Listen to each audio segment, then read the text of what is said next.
Hi guys, I hope you're having a good Wednesday.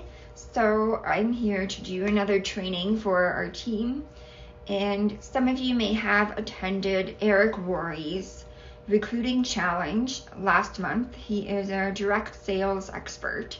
He's world renowned, and I was able to take some notes from his training, his recruiting challenge. So I'm wanting to share these with you guys. And this came from a lot of different speakers, and I just kind of amalgamated it all into one note. So I just kind of kept it to a topic, and I'm going to keep today's topic focused on your internal communication and thoughts and sharing your story. And especially with the amazing deal we have on the enrollment package, you want to be able to share your story with people. So here's a quote that I wrote down that I think is just so true. Confidence doesn't come first. Courage does. Do it scared and don't overthink it. So for instance, some of you are like, I can't do a live video, I'm too scared. Here's the thing, you're never or rarely going to be confident about doing something. You're just gonna have courage first. So do it scared, don't overthink it. And as you try it and you do it again and again, you will develop confidence. And so, for instance, if it's live videos that you're scared of, start with a pre-recorded video. If you feel like you can't jump right into a live video, try a pre-recorded video. The other thing that is so great about our business is that we focus on nails. So if you really want to, you can just turn the camera down on your nails, and you don't have to have your face in it for now. It's always good to be genuine with people, but you can get away with just showing the camera on your nails. And the important thing is people want to see you demonstrating the product. So it's great to share those corporate videos. They may be better than the ones you could do yourself, but people still want to see you showing them the products because they trust you. If they see that you can do it and it's easy for you, then they will trust you and they will want to try it. So a corporate video doesn't really show them how easy it is unless it's someone like you, just a regular person that can do it too. So I really strongly encourage you to do your own demonstrations of any products. Start with a pre-recorded video if you want, and then work your way up to a live video of just your nails and then your face. And if you're getting those thoughts of, oh, what are people gonna think? People are not gonna be supportive. Again, just be real. So say, oh my gosh, this is my first live video. I'm so nervous. Please be gentle with me. I just wanted to show you how amazing this stuff is. And I've never done a video like this, so I hope that you still get something out of it.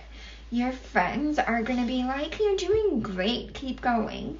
And they're not going to be like, you suck, get off of here. Nobody says that.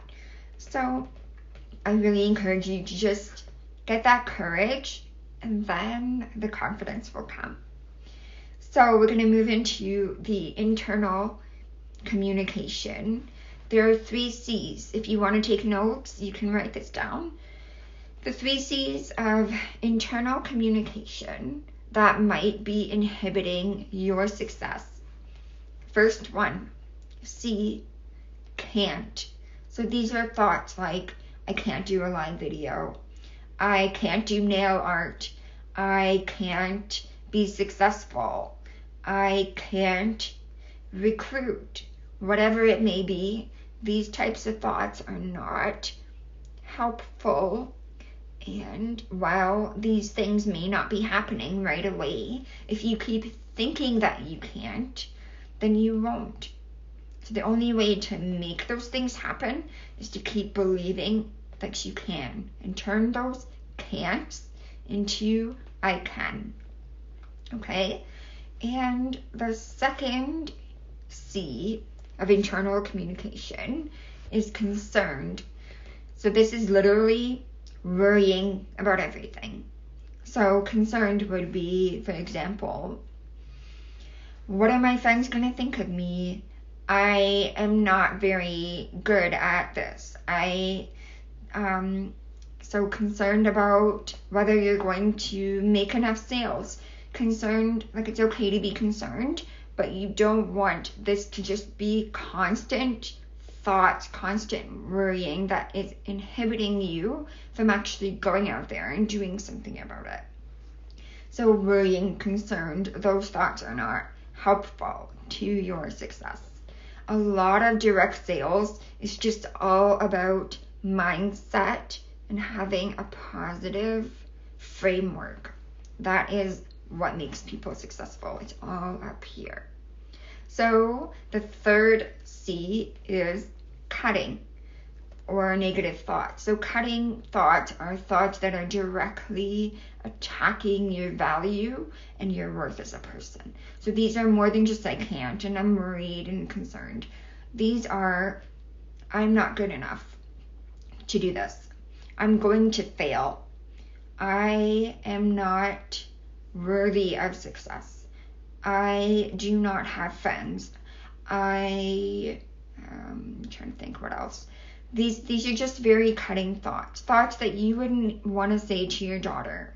You wouldn't say that she isn't good at something. If she wants to try it, you're going to encourage her. So these types of cutting thoughts are especially negative and hard to overcome. But you need to work on not caring if you fail, because what do you have to lose? At the end of the day, let's say if you don't want to do this anymore, no big deal. You've got a kit with amazing nail polish. It's really not a big deal. So putting that immense pressure on yourself and thinking that you are not capable or worthy of success is very harmful.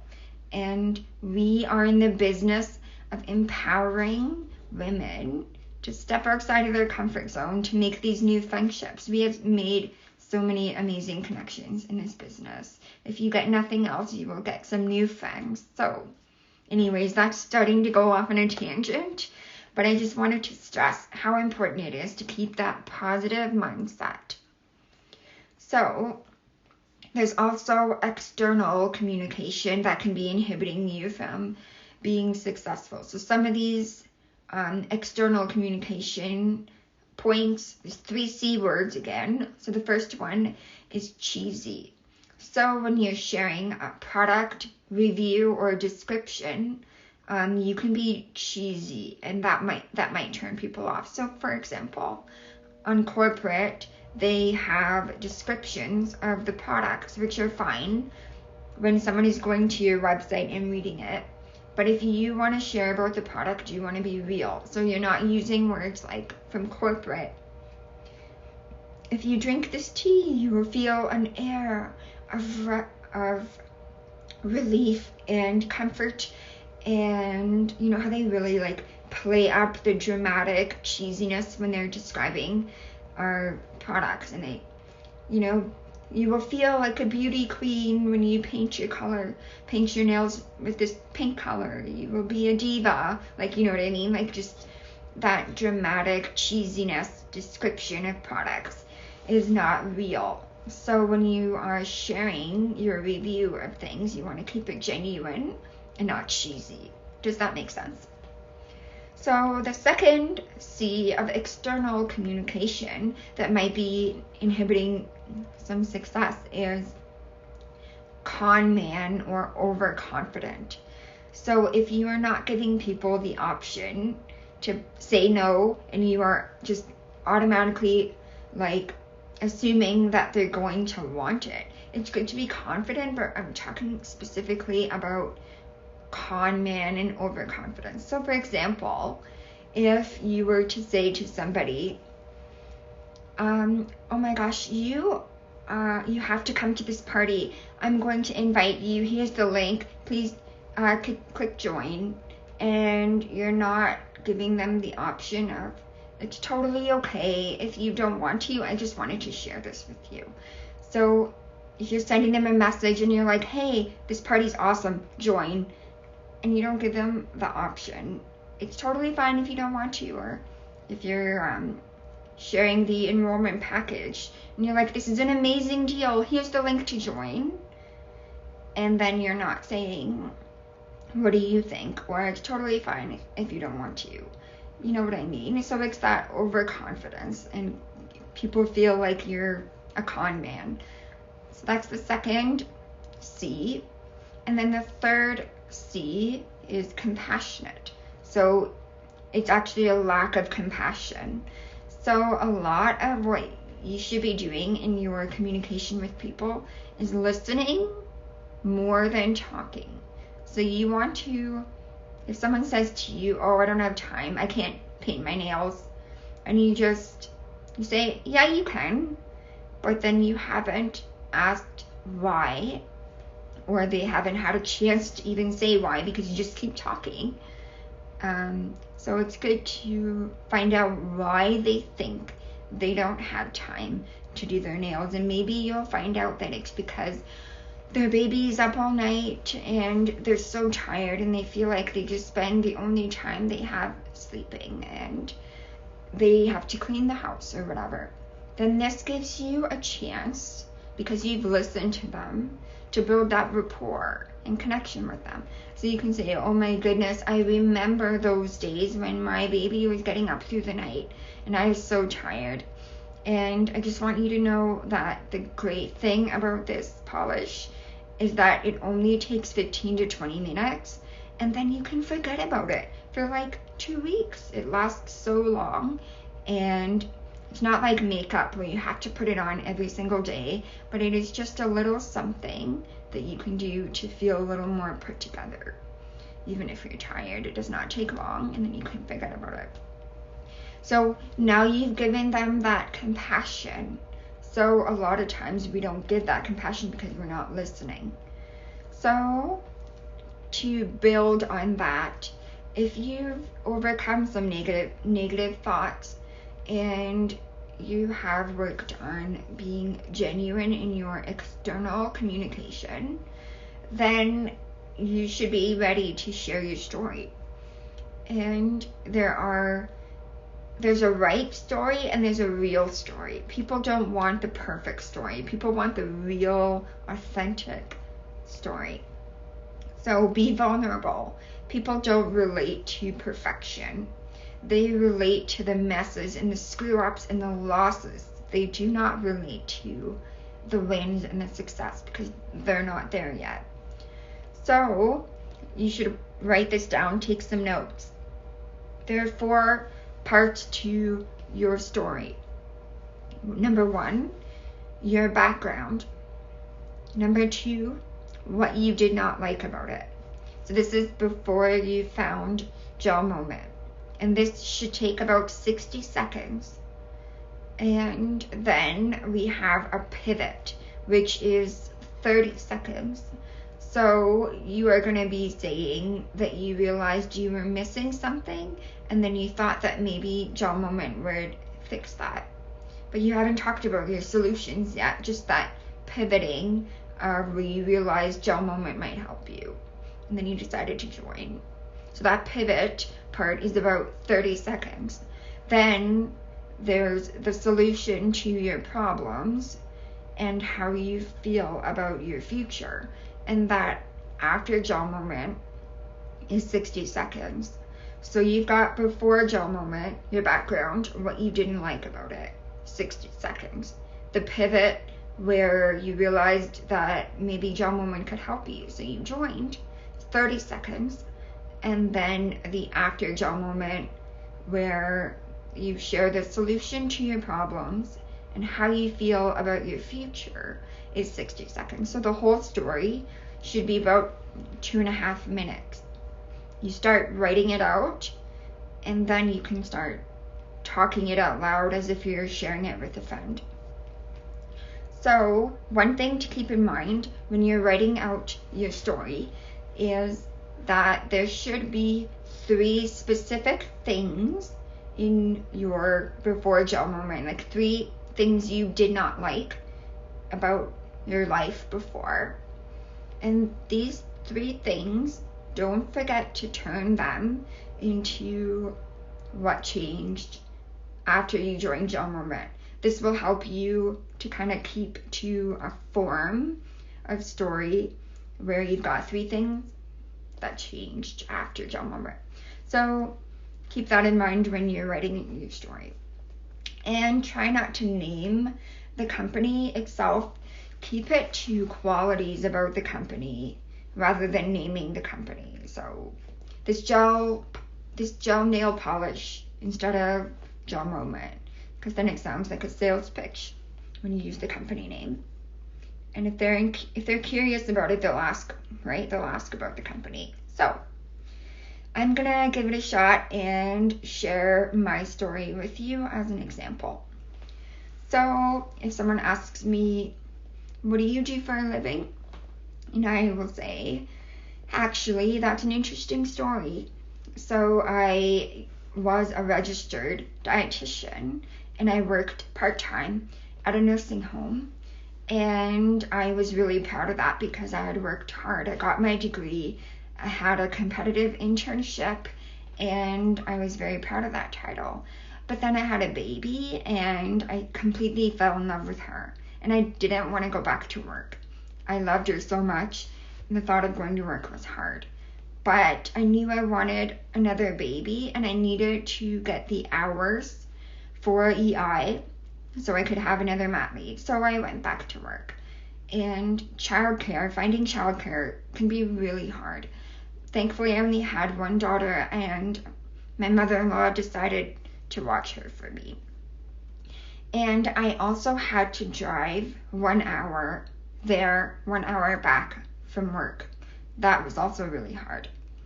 And so between going to work and looking after my daughter, I felt like I didn't have any time just for me. Like I didn't have something that wasn't revolved around work and my family. So I realized when my friend started sharing about GelMoment, sorry, I'm not supposed to say the name, oh my goodness.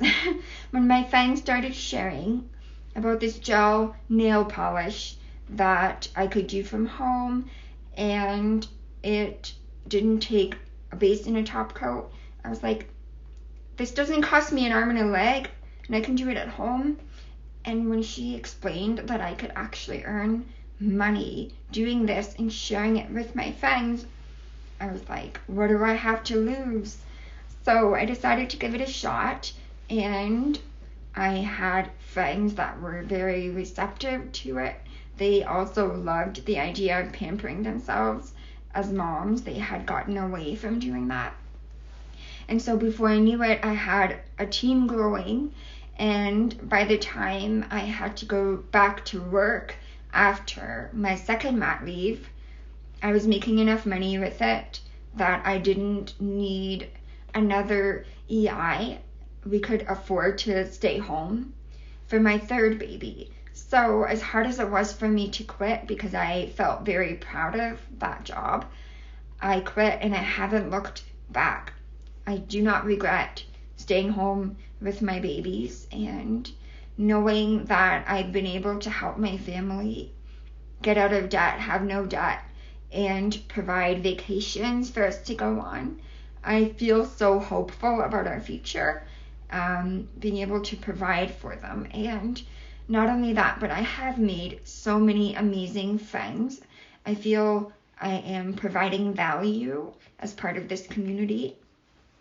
So I just am very hopeful about where this could go, and I'm not looking back. I'm not going to ever feel bad about pampering myself. And before, I used to wonder how I could ever do this. So if this describes you at all, and if this describes something that you want, then maybe this is for you. So that wasn't a perfect story, but this is the before, the background, what you didn't like about it. So for me, that was being away from my babies, having to rely on maternity leave pay, and not having time to pamper myself. And then you'll notice that I changed it into the after, which was being able to be home with my babies, not having to use EI, maternity leave, for my third baby, and having that time to pamper myself. And I made so many things. So that's kind of the idea of what you want to do. And you'll notice too that at the end that I said, if this describes you, and if this describes something that you want or that you're looking for, then I think this might be for you too. So then that way you can make sure you're relating it to them. I'm sure if you're genuine, even if you're new and you don't have big success yet, you're going to have 3 things you didn't like before GelMoment. And you can say for your 3 things that you are happy about after, you can say, I was able to pay for 1 phone bill and provide for my family. I was able to get my kids their Christmas presents this year. I was able to pamper myself. That is always a thing that you're going to say, is that you're able to pamper yourself, right? So that applies to newbies. That applies to everyone. So just try and take some time to write your story and practice it to a camera, so it's like you're talking to somebody. Share it with your husband, and eventually you can share it with your friends. We have this amazing enrollment package this month. So, I mean, this applies for any month, not just when we have a great deal, but just share that story and be real, and people will relate and want to join. So, I hope you found this video helpful, and I can share in the description the notes that I have. And of course, as always, if you have any questions, feel free to ask me. Okay, guys? Bye!